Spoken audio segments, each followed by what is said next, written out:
자, 내란 수개범 윤석열과 김건희의 최후. 지금 최후의 발악을 해요, 얘네들이. 이번에 잡혀 들어가면 영영 못 나옵니다. 사형 아니면 무기징역이야. 윤석열, 그 다음은 김건희 차례겠죠. 그러니까 극렬히 저항합니다. 체포영장이 발부됐음에도 불구하고 이 체포영장 청구도 불법이고 발부도 불법이야. 그러니까 나는 헌법재판소에 끝까지 가서 저항하겠어. 시간을 끌어보겠어. 열흘, 보름 이렇게 끌어보겠어. 라고 이제 저항을 하고 있는 겁니다. 그리고는 경호처 직원들한테 지시를 합니다. 절대로 문 열어주지 마. 나를 결사 보위해야 돼. 라고 하면서 2중 3중으로 이 500여 명의 경호처 직원들이 윤석열을 옹위하고 있답니다. 지금 이게 정말로 한심한 겁니다.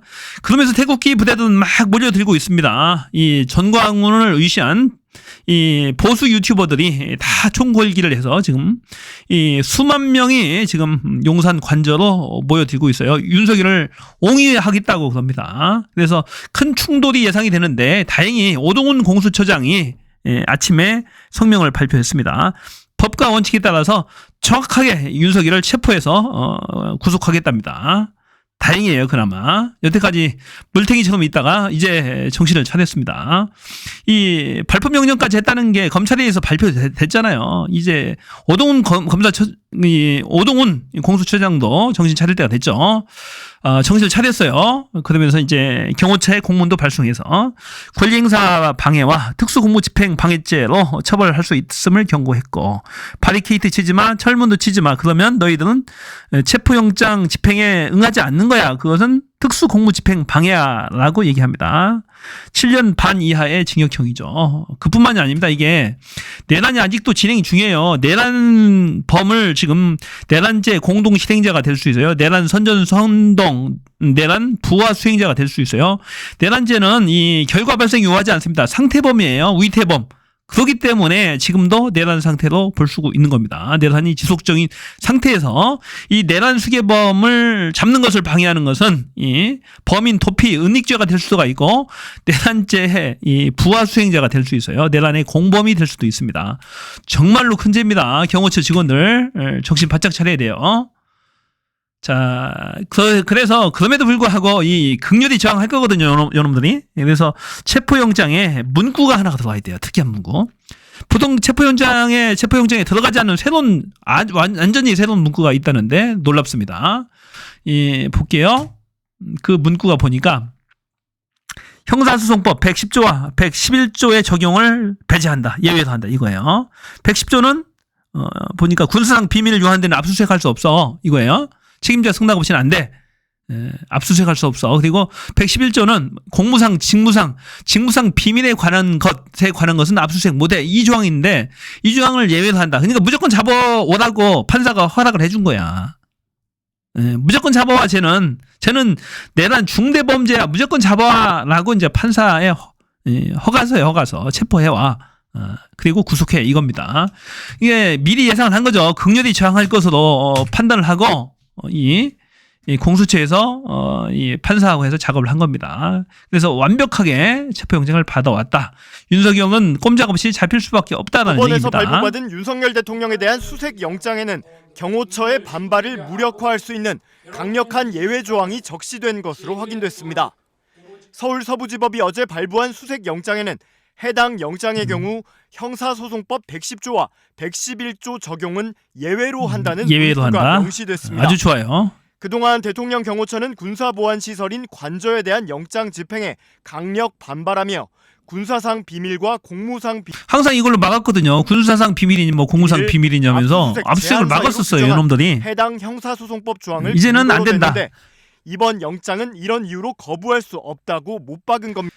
신체 압수는 무조건 할 수 있거든요. 신체 체포는. 그런데 이제 신체 체포를 하기 위해서는 수색을 해야 돼. 가서 수색을 뒤져봐야지 그걸 체포를 할 거 아닙니까? 그래서 이번에 그 수색영장도 예외를 뒀다라는 얘기입니다. 무조건 할 수가 있는 거죠, 이건. 법원이 이 같은 문구를 적시한 건 이번에 발부한 영장이 통상의 압수수색 영장과는 다른 취지이기 때문으로 풀이됩니다.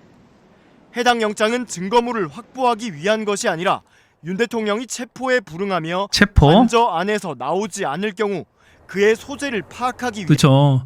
체포영장만 있으면 안 돼요. 그래서 수색영장이 있어요. 수색하고 체포를 해야 되잖아요. 그래서 수색 가지고 요놈들이 딴지를 걸 수 있거든요. 이거 군사보호시설이다라고 뭐 공무상 비밀 뭐 어쩌고저쩌고 하는 것을 막기 위해서 그 조항은 예외다. 무조건 이건 허락을 해준 겁니다. 판사가. 그렇기 잘한 때문에 거예요, 아주. 기존의 경호처가 내세운 도망갈 데가 없습니다. 군사보안 등을 이유로 그래서. 영장 집행을 막아설 수 없다는 겁니다.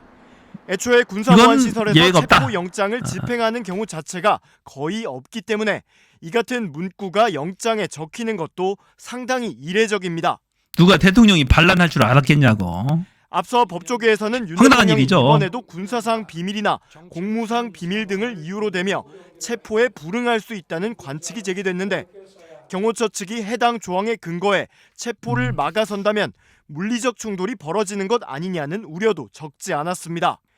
그러나 영장에 이 같은 반발을 원천 차단하는 문구가 명시된 만큼 자, 원천 차단한다 반발을. 그래서 영장 집행을 체포된다. 막아섰던 경호처의 방어 논리가 힘을 잃을 수밖에 없다는 해석이 나옵니다. 오동훈 공수처장도 오늘 아주 어제 잘했어요. 경호처에 경고 오동훈. 공문을 보냈다며 관저의 바리케이드나 철문 등을 잠그고 영장 집행에 응하지 않는 것 자체가 공무집행 방해 행위라. 자, 바리케이트 철문 안 되니까 미리 경고합니다. 자, 대통령실 경호처 법원에서 문을 발표한 열어주세요. 열어야 됩니다. 야, 보수 유튜버들 한번 볼게요. 대통령의 체포영장 발부 사실이 총 공개되자 동원령이 그 유튜버들의 내려졌어요. 방송 채널이 일제히 가동됩니다. 자, 이게 얘네들 싹 다 잡아들여야 됩니다. 대선에서 국민들이 의병처럼 일어나고 있는 상황입니다. 의병처럼 국민들이 지금 관저도 몰려들고 있답니다. 명령을 내리셨어요. 자, 총사령관이 명령을 내릴 때 관저도 모이라. 전광훈이가 나가야 돼요. 사령관은 다름 아닌 정광훈 목사. 전광훈이 사령관이야. 윤석열 대통령 관저 앞으로 총력 집결해 주시길 바랍니다. 자, 관저 앞으로 총력 집결. 네, 총력 집결. 사령관이 명령을 내리고 있죠. 법원의 영장 발부는 위헌, 위법이란 윤 대통령 극우 측 보수 주장을 집회들. 되풀이하며 선동에 나서 영장도 인정하지 않는 거죠, 이놈들은. 이번에 체포 영장 다 무효입니다. 보세요, 다 저것들. 무효. 어디라고 체포 영장을 체포영장 다 무효네. 무효고 어디라고 들어와? 헌법 위에 권위는 국민. 헌법도 필요 없어. 국민 저항권이 최고야. 전광훈이 저항권 행사한답니다. 계엄 옹호 탄핵 반대 집회를 4.19 혁명에 빗대는가 하면 헌법 전문에 4.19 정신을 이어받아 있잖아요. 불의한 건 지금보다 이자들 싹 다 잡아다가 이 내란죄 선동으로 잡아 쳐내야 돼요. 엉뚱하게도 박근혜 전 대통령을 깎아내리며 이번 계엄의 정당성을 주장합니다. 여자는 다시는 대통령 시키면 안 돼. 내가 볼 때. 그때 계엄령을 선포해서 딱 아버지 박정희처럼 해버렸으면 오늘날 이런 문제가. 자, 계엄을 선동하잖아요. 그리고 가스라이팅을 자꾸 했습니다. 그래서 윤석열이가 가스라이팅 당해서 계엄 선포한 최근까지 거예요. YTN과 KBS에서 자, 라디오 고성국. 프로그램을 맡았던 진행자들 역시 결사항전의 배성희. 대세입니다. 대통령을 지키는 것이 결국에는 자유 대한민국을 지킨다. 이 체제 전쟁에서 우리가 승리하는 것이다. 이게 변호사야. 이게 참 130만 유튜버 배승희, 윤석열이 즐겨본다는 배승희, 을 내려드리겠습니다. 고성국. 거기에 맞춰서 조직적으로 움직여서 거기도 100만 효율적으로 유튜버 넘죠. 진행해 여기도 나가고 고성국 적어도 TV도. 일주일 정도는 버텨서 자, 체포영장을 휴지조각으로 만들어야 된다. 얘네들 싹 다 잡아다가 다 쳐내야 됩니다. 실질적으로 만들어야 됩니다. 장해찬도 옆에 있어요. 보니까 윤 또. 대통령은 불법 계엄의 구실이었던 부정선거 음모론 등의 세계관을 사실상 극우 유튜버들과 공유한 얘네들이 계속 가스라이팅 시킨 거예요. 부정선거 걸로 똑같습니다. 알려졌습니다. 그러면서 계엄을 자꾸 이제는 충동질했죠. 사법체계를 부정하고 공권력에 도전하는데도 한 배를 자, 법치를 부정하고 공권력에 도전하는 게 대통령이었어요. 그게 대한민국의 현 주소입니다. 윤석열 대통령의 얘네들 체포영장 싹 발부 한 번에 다 모아놨네요. 싹 다 이 내란죄 선전선동 부하 수행자로 싹 다 잡아다가 연평답아도 데리고 가야 돼. 이것들. 자, 지금 관저 앞에 얘네들이 충동지산이가 관저 앞에 막 모이죠. 윤석열을 옹호하겠다고 보위하겠다고. 영장 무효 공수처 해체를 외치는 이 미친 자들 윤석열 대통령 탄핵을 반대해온 걱정입니다. 지지자들은 체포영장이 발부되자 관저 앞으로 모였습니다. 국회의 탄핵소추안 가결도, 수사기관의 내란죄 수사도, 법원의 체포영장 발부도 다 받아들일 수 없다며 비상계엄을 선포했던 대통령을 지키겠다고만 외쳤습니다. 우리는 대통령을 한 발로 더욱더 공간에서 나가지 못하도록 잘 지켜야 합니다. 자, 극우 세력의 이겁니다. 내란을 옹이하고 실드를 쳐주는 거야. 얘네들이 보호하고. 오전부터 늘어난 인파는 도로까지 점거했습니다. 정말 미쳤어요. 격앙된 시위대는 종일 경찰과 생각이 있는 부딪혔습니다. 자들입니까 이게? 집회 관리를 위해 출동한 경찰 버스가 관저 쪽으로 방향만 돌려도 밀어버리고 내부가 싹 보이지 다 않는 잡아다가 검은 차량만 내란 다가가면 부하 수행자 이동을 막거나 선전선동으로 도로 위에 누워버렸습니다. 내란 선전선동으로 다 구속시켜야 돼요. 안전 펜스도 소용이 없. 이 뭐 하는 겁니까? 자, 군사 독재를 하겠다는 사람을 옹이하고 보유하겠다고 이 짓거리 하는 게 나는 도저히 이해가 안 가요. 지금. 이 계속 가스라이팅을 전광훈 세력들이 시킨 거야. 계속 이 노인네들을. 전광훈 미쳤어요. 사랑제일교회 목사 등 극우 인사들이 계속해서 유튜브 방송으로 소집령. 관저 앞으로 모이자고 독려하면서 전광훈이 서울 소집령 한남동 내린 거예요. 관저 앞엔 태극기 들고 시위를 윤 벌이고 대통령 있다. 지지자들이 들고 온 태극기 그리고 성조기까지 눈에 띄었습니다. 자, 이 새로운 소식인데요. 윤석열이 안가에서 폭탄주를 말아먹으면서 계엄을 보이했답니다. 김용현 대통령께 충성을 다하는 장군들이다라고 얘기를 했다는데, 야, 하다하다 이 폭탄주 말아 처먹으면서 계엄을 보이합니까? 대한민국을 절단을 낼 생각을 했나봐요. 술 처먹고 총 쏠 생각을 했나요? 자, 폭탄주 말아먹으면서 그랬다는 진술을 확보했답니다. 미친 거죠. 곽종근 특수전사령관, 여인영 방첩사령관, 이준우 수방사령관 등 계엄군 수뇌부들을 조사하면서 윤석열이 지난 6월 중순경에 6월 달부터 이미 모의를 한 거죠. 서울 종로구 삼청동 안가로 이들을 불러서 소주와 맥주 회동을 했다는 진술을 확보했는데, 당시에 여인영이 곽사령관과 이사령관 강호필도 나와요. 강호필도 이것도 뭔가 있는 겁니다. 강호필 지상작전사령관 등에게 연락해서 삼청동 현대미술관 지하 주차장으로 오라고 한 뒤에 차량을 옮겨 타고 안가로 이동을 했답니다. 내란 수괴 혐의를 받는 윤석열은 삼청동 안가에서 내란 주요 임무 종사자 혐의를 받는 김용현 장관과 이들 장성들을 모아두고 2시간가량 폭탄주를 탐하시면서 대화를 나눴다. 당시 윤석열은 비상대권이나 비상조치가 아니면 나라를 정상화할 방법이 없다는 발언을 했고, 김용현은 안가에 모인 장성들에게 대통령께 충성을 다하는 장군이라고 분위기를 띄웠다. 꼭 핵심 보직들만 부른 거잖아요. 보니까 불러서 폭탄주를 소주와 맥주를 마시면서 충성을 다했다. 충성하기로 다짐을 했다. 기가 막히네요. 술 처먹고 하다하다 할 게 없어가지고 술 처먹다 폭탄주를 말아먹으면서 계엄을 모의합니까?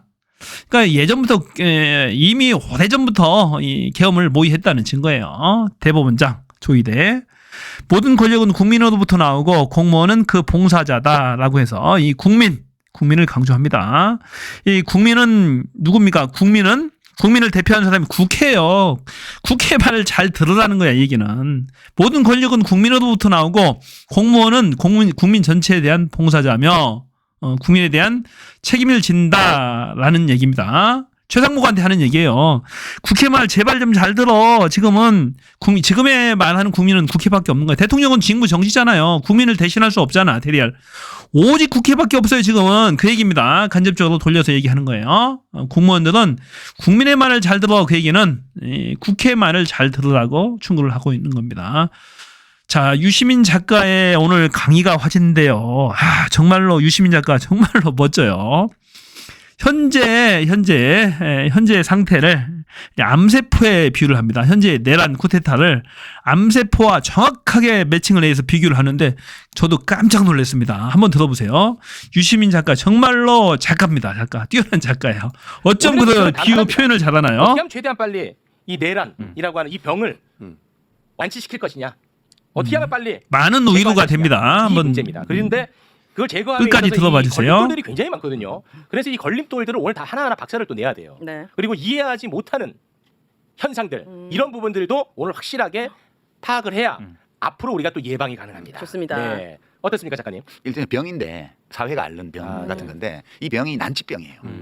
그냥 한번 이렇게 수술 한번 했다고 끝나는 병이 아니고 이게 암이나 이런 것처럼 지속적으로 몸속에서 제발. 발생하는 그런 문제거든요. 그러니까 병으로 치면 어떤 독감이나 이런 게 아니고 암 같은 거예요. 아직 인류가 이 암을 정복하지 못했을 뿐만 아니라 이 암의 기본 생리를 다 파악하지 못했어요. 심지어 어떤 경우에는 모든 암 환자는 각각 다른 병을 앓고 있는 거라고 봐야 된다는 주장까지 있거든요. 그 정도로 표준적인 처방이 어려운 암이에요. 근데 우리가 이제 공통적인 거는 암세포는 모든 사람의 몸속에서 계속 생성되고 있는데 왜냐하면 이게 복제 오류에서 생기는 거기 때문에 우리 몸을 유지하기 위해서 하나의 생명체로서 계속 세포 분열을 하잖아요. 네. 세포 분열이 제일 많이 이루어지는 데가 상피세포예요. 그러니까 우리 바깥쪽에 있는 세포뿐만 아니라 장기를 둘러싸고 있는 세포들 있잖아요. 네. 이게 다 똑같은 줄기세포에서 나간 그 상피세포거든요. 그러니까 상피세포는 외부하고 접촉하기 때문에 여기가 전선이에요. 그래서 사상자가 많이 나기 때문에 계속해서 보충병을 투입해야 되니까 세포 분열을 계속합니다. 네. 세포 분열을 할 때 일정한 확률로 복제 오류가 생기거든요. 그래서 어떤 애가 나오냐 하면 한 사람의 몸이 하나의 우주처럼 하나의 생태계를 이루고 있어서 이 안에서 뭐 10조 개의 세포들이 각각 역할 분담을 해서 자기 일을 하고 그 때가 되면 시계가 꺼져서 죽어요. 네. 죽을 때가 되면. 근데 얘 안 죽는 거야. 우리 진짜 유기체 몸속에 암세포라는 거는 다른 정상 세포들과의 교신이 끊어지고 자기들끼리만 교신하면서 자기를 복제하는 것만 해요. 그러니까 숙주가 살아야 자기도 살 텐데 이 유기체가 죽건 살건 상관없이 목표가 나를 증식하는 게 목표인 세포예요. 이게 암세포거든요. 야, 이거 딱 진짜 이거 국민의 힘이 떠오르네. 그렇죠. 진짜로 이 나라가 죽든 말든 나만 지들끼리 뭐 살겠다고 난리치는 네. 딱 그 모습이 연상이 안 될 수가 없네. 이게 암세포의 가장 중요한 특징이고요. 그다음에 이제 암이 낫는 경우는 어떤 경우냐 하면 뭐 암 부위를 도려내는 외과 수술이라든가 아니면 표적 항암제를 투여해서 특정한 암세포를 죽이는 요법이라든가 네. 또는 뭐 방사선 동위원소나 뭐 이런 거를 써여 가지고 거기 공격하는 그런 이렇게 해서 발견한 암세포를 죽일 수는 있어요. 네. 근데 그 과정에서 엄청나게 몸이 상처를 입는 거고. 상하죠. 그다음에 미처 발견하지 못한 암세포들이 계속 생겨나고 있기 때문에 암 우리가 보통 전이라고 얘기할 때 뭐 위암으로 시작됐는데 다 퍼졌습니다. 퍼진 게 아니에요. 모든 곳에서 동시에 암세포가 자라는 거거든요. 그래서 한 곳에 수술을 했는데 다른 곳들이 골기한 거죠.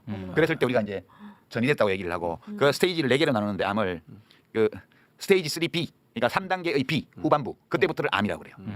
그때부터가 캔서입니다. 그 앞에는 종양이에요 그냥. 그러니까 그 스테이지 3B가 뭐가 다르냐 하면 유전자 변이가 일어난 거예요.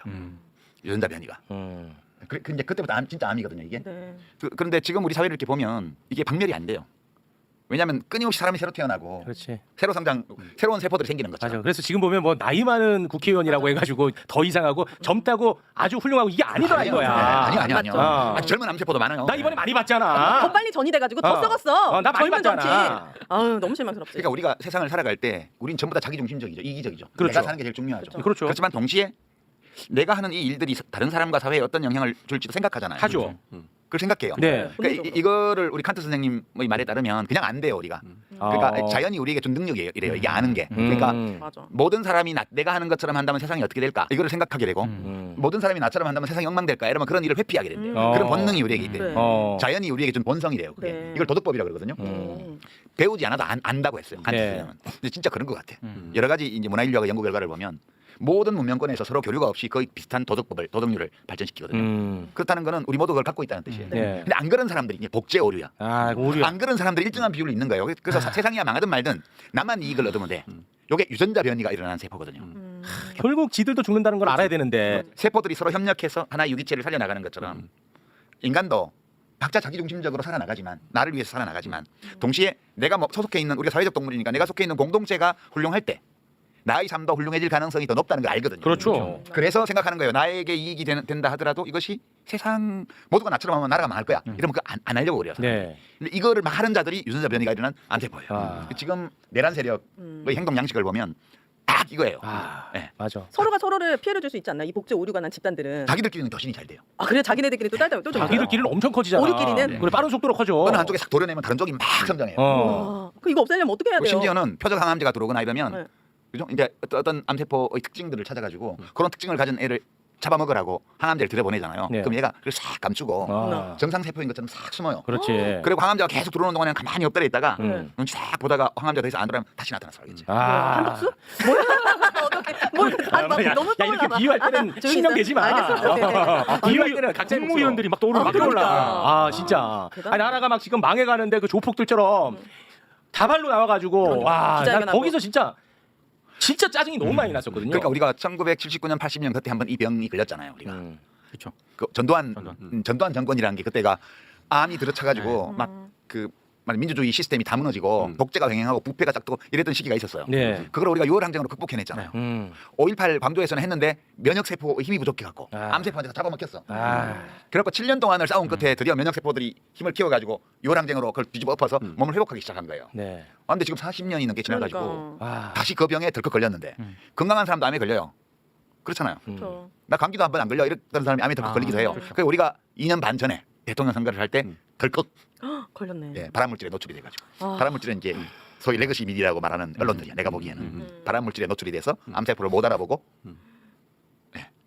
그렇게 돼서 그때 딱 자리 잡은 이 암세포가 용산에 또 아리를 들고 모든 국가기관에 이 유전자를 변형시키기 시작해서 마침내 이제 내란 세대까지 왔는데 왜 내란을 벌였냐 하면 면역세포들이 강해가지고 너무 강한 거야. 우리 이제 T세포, 뭐 그러네. 대식세포 이런 애들 있잖아요. 원래 우리 몸속에 암세포가 계속 생기기 때문에 우리 면역세포들이 이렇게 다니다가 암세포 보면 잡아먹어요. 그리고 이제 지난번에 총선을 했는데 포위당했네.